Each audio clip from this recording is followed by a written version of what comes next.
back to another episode of OATS Uncut, Orator Academy Talks Uncut. We are unscripted, unfiltered, and uncut conversations because we like our perfect imperfections. And life is organic and better that way. Today I have the company of a very delightful dear friend of mine. Happened to be a student at one point, but I see her more as a very sweet young friend of mine, Anya Shah. Anya, welcome to OATS Uncut, finally! Thank you for having me. Thank you for having me. No, thank you for coming. I have missed you so much because to tell people who may not have seen it yet, there's already a video of yours on the OATS channel, not on the OATS Uncut podcast, but on the OATS channel about the accents that you did. About my little British impressions. Oh my God. Bertha, I remember that. My tomato. Not the tomatoes. Not the tomatoes. That will haunt me forever.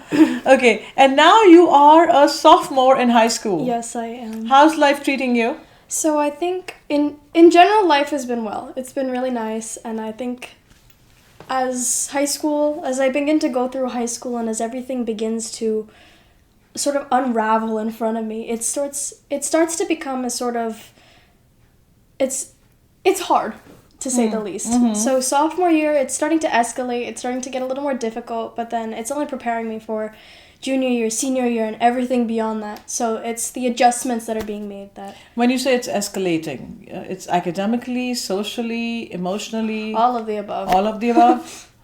Oh boy. Academically, everybody's putting pressure on themselves, especially at Livingston, such an academically proficient town. Mm-hmm. So all the pressures that come from being academically successful, plus the ones of your friends. Your friends are doing, oh, I'm in this many classes and this many honors, APs, whatever classes they're taking. Mm-hmm. It just adds to that stress that you need to do better. You need to present yourself as a better person to take it to the next level. That is also kind of peer pressure. In a way. Oof. And not only peer pressure, I'd say it's societal in a way also. Because you have all these different standard, not only just like school testing, but standardized testing as well. Like you're being compared as Livingston, but you're being compared as a student in Livingston first, and then as a town. So your performance in those tests reflects on you as an individual, but it also reflects on Livingston as a town. So then saying Livingston is one of the better schools in terms of education, that reflects on the students. Then you have to push the students to become better in education. So it's not only peer pressure, but I'd say it's societal. Societal pressure. Mm-hmm. It is, because I'm thinking, are you carrying the burden of making the world look better? Starting from your personal life, then your familial life, then the community, the school district and all of that. Oof, no pressure. No pressure. It all just adds up, and at some point it just becomes what you're used to. There's no second thoughts about it. This is just what you've been doing and what you will be doing. That's how I see it. Are you feeling the pressure more now in sophomore year, or did you feel that in your first year, freshman year as well? I'm feeling it a little bit more in terms of academic rigor. I know what I have to do and I know how to get it done, but it's just adding more work onto it doesn't help the stress that you're feeling. So that's the one downside, I would say, of sophomore year, is as the work keeps piling, responsibility gets higher as well. And are you still engaged in lots of extracurriculars? I am, more than ever.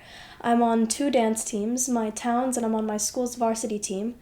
And I'm still teaching my art classes. Now I'm teaching dance classes as well. Oh. I'm taking all my academic tutoring classes as well. So all of that adds up, and it doesn't leave me much time for school. So then now everybody's staying up late. I'm staying up late. My friends are staying up late just to get their work done. And at this age, you need more sleep. Everybody needs sleep, trust me. There's days that I've said that instead of college, I'm just going to go to sleep. That's what it's come to. Oh boy. That does worry me actually, because you're too young to be feeling the pressure. This is supposed to be childhood. This is supposed to be fun. It was pressure when I was younger, but my gosh, I cannot even wrap my head around what you guys are going through. It's still fun, don't get me wrong. I see my friends every day. I make new friends a lot of the times. I get to meet new people in school. Everybody in different grades now I'm friends with. So it's not like you're isolated and you're just buried in work, but you get to learn about other people and you get to know more people as well through the work. How do you make new friends quickly? So, for me, it's easier to make friends. I don't know about for other people, or I do know. For other people, it might not be as easy, but I'd say as someone who's more sociable, more enthusiastic about meeting new people, it's a little bit easier. So I would just go about, for me, how I would do it is, if I have someone that I'm meeting in school, talk to them, maybe be friends with them. Maybe they have some extracurriculars or some things that they do in common, like, oh, you do drawing, I do drawing, that's so fun. Like, that's something that... So do you reach out to people first, or do you just receive them well if they reach out to you? I guess it alternates. It doesn't necessarily have to be that I'm relying on myself to make new friends. It doesn't necessarily have to be that I'm only reaching out to other people, they're not reaching out to me. I'd say that it's a sort of 50-50 balance. It's better if you reach out, though, because then they feel wanted. Then they want to be your friend. Oh, so much of psychoanalysis. At this age. It's okay, it works. 15. Oh my God. How old were you when I first saw you, when you came to my classes? Oh, that was... What grade were you in? 7th grade? 7th grade. It was what, 12, 13? Oh my God. It's been a long time. It's been a long time. That's, wow. It feels like yesterday, but then it cannot be because now I'm working with your sister. And instead of having me dancing around the room, doing all my flips and rolls, you have other people sitting and paying attention for once. No, they do their own stuff. Oh, okay. I'm not completely gone. They're not dancing like you were. They're not mimicking the Brit accent, but they do their own things. It's very interesting now. Actually, the youngest student that I have turned 7 recently. Yuvan? I know. No, not Yuvan. Another student. Oh. But you remember Yuvan? All the stories. I loved hearing all the stories. I still love hearing all the stories. Oh. So how are you as a communicator in terms of, in comparison to your peers? Do you think you have a slight edge because you're a little more easy to connect with and communicate? Definitely. I feel like this class and this coaching experience, it not only brought my confidence up, but it helped me with formulating my thoughts better. Like, not just for how I'm speaking to other people, but how I'm writing as well. So now I can write, I can speak, I can just connect with people with more clarity. Great plug. No, but I also have realized in my interactions with my students, so much younger also, that if you can control the mind, the output of their actions is always positive. Exactly. So I remember even when you used to come, there used to be a lot of heart-to-heart talk. It was more a psychotherapy kind of a session and a little bit of public speaking too. Because I honestly always have believed that if my mind is in my control, if I'm feeling a certain way about myself, about the day, about my world, about the people around me, I will be a better communicator. I'll be more relaxed around people. My energy will be different. Yeah. I remember all the discussions we had, all the one-on-ones, everything that just we spoke about. I still remember it, and I think that helped me be a better communicator because I was able to get past whatever I was scared of. I was able to get past whatever I was feeling in that moment and just be myself. And that's why I just feel more comfortable being myself when I'm able to get past those fears, get past those judgments that I feel. No, absolutely. And I'm so happy to hear that from a young lady because this age that you are going through is anyways an age of confusion sometimes in people's mind and some kind of chaos also as to what should I be and who should I be and who's cooler and why am I not so cool, etc. So lots of questions. But for you to have this kind of very stable thinking, at least I'm reassured about your state of mental well-being. So stay that way. Any interesting story comes to mind from our times that we spent together? I remember our singing lessons. I would stand in the corner and sing the Star Spangled Banner. And then I would get all my tips on modulation, inflection, making sure you get those high pitches, low pitches, staying on pitch, everything.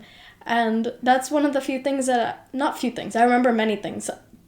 not few, but that's one of my favorite things that I remember, is that just, like I was saying before, just being able to get past the judgment. I don't sing in front of so many people in public so often, so just to be able to stand there and just sing my heart out, it was something that I really enjoyed, and it's something that I'll carry with me because I felt free of judgment and limitations. You have a great voice too. Thank you. You did. When I heard you laugh, you sang quite beautifully, and you danced very beautifully too. You had very graceful moves. Other than the rolls and flips and the random walking on the fireplace, that was very graceful. Very graceful. You did it with grace. So just before we started recording, you made a very interesting comment about facades and people don't know who they are. Oh, the little poem. Yes. From my SAT. Tell us about that, please. So there's a poem called Faces. I completely forgot who the author was, but it's about this man who's walking down the street, and my interpretation of it was he's looking at these people and he's staring at their faces, but it's not their real faces. It's this mask that they're wearing, and he feels sorrow, he feels pain for them, because it's so easy to see past someone's disguise, but it's not as easy to get to know them. So that's what I interpreted from the poem. I know there's many, many different interpretations of something so vague as broad as faces, but I just thought it was something interesting, especially on SAT prep, while you're trying to answer the questions like, and now you all of a sudden have a poem which makes you want to think more, and you have to write down the name so you'll remember to read it later. Right, to that point, actually, what came to mind was a book by a famous award-winning author, Albert Camus, called The Stranger. I've heard of that one. You've heard of that? So it's a very well-known book, and it's a prize-winning book. It was suggested to me by my son, because I'm part of a book club, and whenever it's your turn to host the book club meeting, you choose the book for that meeting. Okay. So when it was my turn coming up 2 months later, I was not a big fan of the big fat books because I thought it shouldn't be something that's burdening me further, which I have to now go through besides the 100 other things that I'm doing in life. So I said, okay, now that I have the control in my hand, I want a good quality book, but short. Right. That was 100 pages. So better. I know. Shorter the better. Yeah. So what fascinated me about that book was that it was so deep and so profound. It had so much of message in it, but a great story. What I got from that book was that the stranger is me, within me. So it's me trying to get to know myself. Each one has a stranger, or they are a stranger to themselves. So it's a journey of self-exploration before you get to know the strangers outside and around you. Right. So that was so fascinating because I think half the battle is having that sense of conviction. Who am I? What do I stand for? And I'm this way and I'm okay being this way. So that book was not much appreciated by most of my book club buddies who were looking for a juicy story. But the profundity of that book really got me. So when you made that mention of the faces, I'll find it. I'll find out and I'll probably throw some snippets in that video. This is Faces by Sarah Teasdale. People that I meet and pass in the city's broken roar, faces that I lose so soon and have never found before. Do you know how much you tell in the meeting of our eyes? How sad and how ashamed I am to have pierced your poor disguise. Secrets rushing without sound, crying from hiding places. Let me go, I cannot bear the sorrow of the passing faces. People in the restless street. Can it be, oh can it be, in the meeting of our eyes, that you know as much of me? I think I will love to read that book myself. I think it would be a good book to read. I think you should have a book club based on that book as well. Yeah. And I'm very glad to see no makeup. We decided to go all au natural today. Au natural. Au natural. Yeah, I'm also struggling because as I'm getting older, I feel that, okay, it's an aging skin, but age happens to all. Age is natural. Age is natural. And to what extent does one go to hide? But what does bother me is when young people, very early in life, with beautiful skins, start corrupting their skins by using substandard products to be a part of the herd. Don't follow that herd. Yeah. I think makeup in general, It's not necessarily such a bad thing to be frowned upon, but it's more of how the person uses it. Do you use it to fit in with people, or do you use it to express yourself? Like, I feel like there's so many different aspects of makeup that it gets all muddled into one main concept, that you're using makeup to hide yourself. It doesn't have to be to hide. It could be to express. You could be using some colors, some pop, I don't know. So to that point, the argument that I got in return from somebody was, well, if you have bad teeth, don't you go for dental work? Why are you getting your teeth fixed? Be all natural. So that kind of confused me a bit. How does one rationalize one's thought now? I think in terms of something that's able to be changed, if it's how you want to look, then look that way. But something that you're doing to please someone else, it should be rethought. That's it. I think that's what it is. If you're doing it to please someone else. If you're doing it for yourself, Go for it. great. Go for it. All the best to you. You can be beautiful, whatever you want to be. If it's for yourself, do it. If it's for Yes. someone else, maybe it's not worth it. How are these kids so wise? So much wisdom. I don't think I was anything close to this when I was 15. I learned from the best. Yeah. So, besides the academics, how's the social life as a sophomore? Actually, it's not that bad. I think that being in high school altogether, obviously you're going to meet people who are your friends and who aren't your friends. You're going to meet people who you think were your friends or who you thought were your friends, but they're not.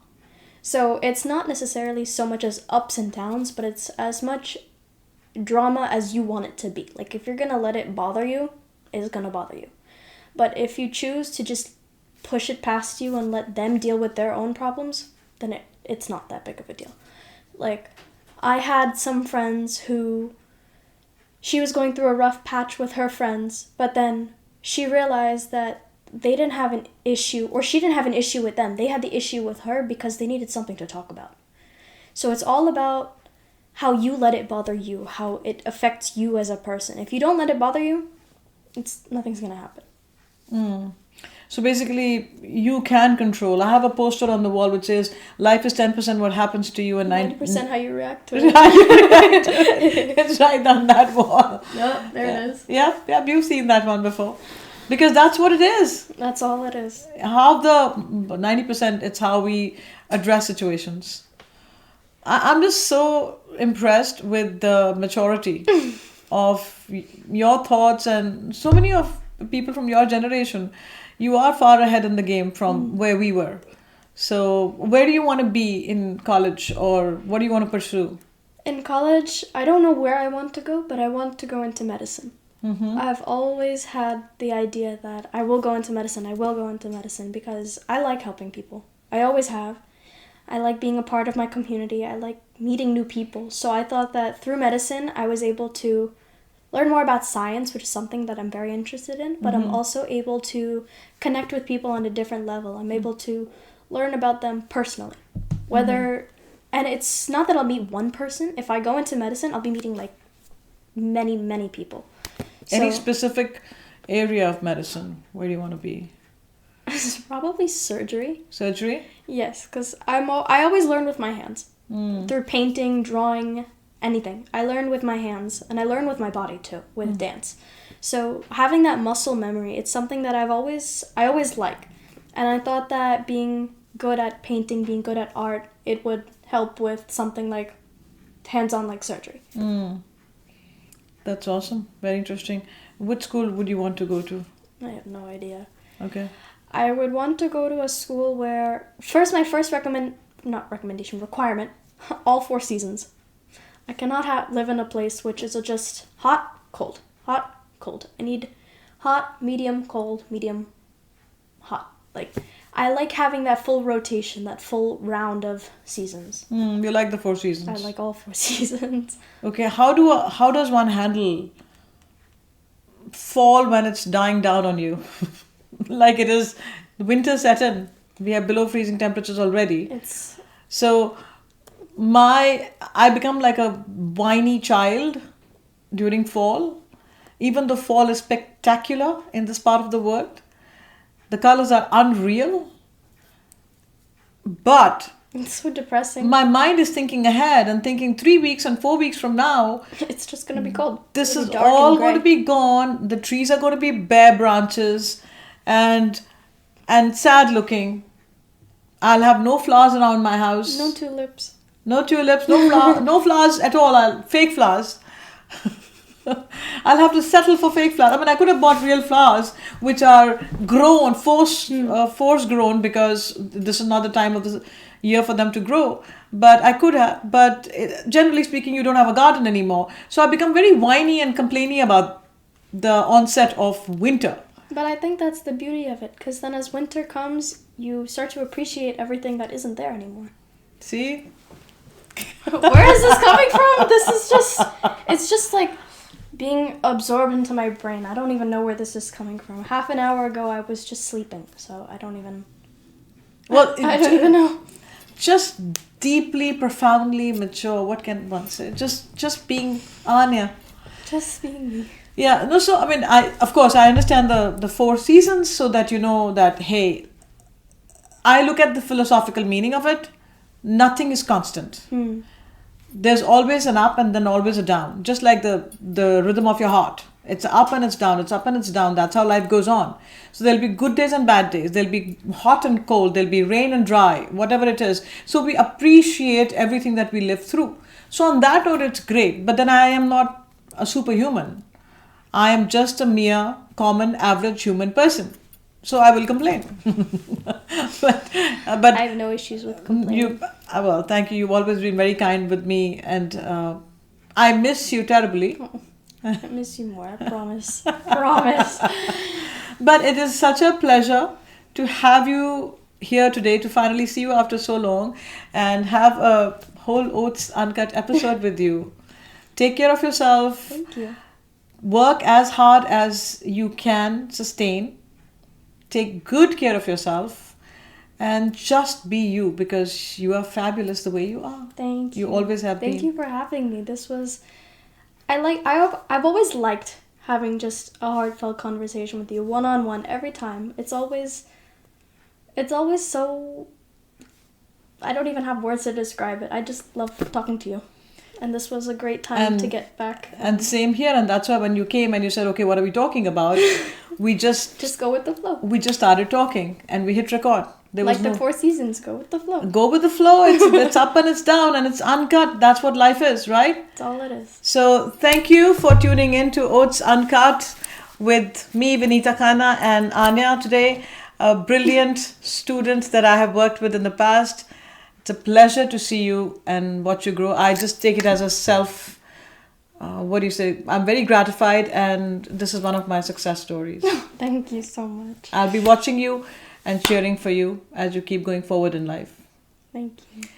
Take care of yourselves. Remember to love and laugh and just be you. Be you. We shall meet again. See you. Bye.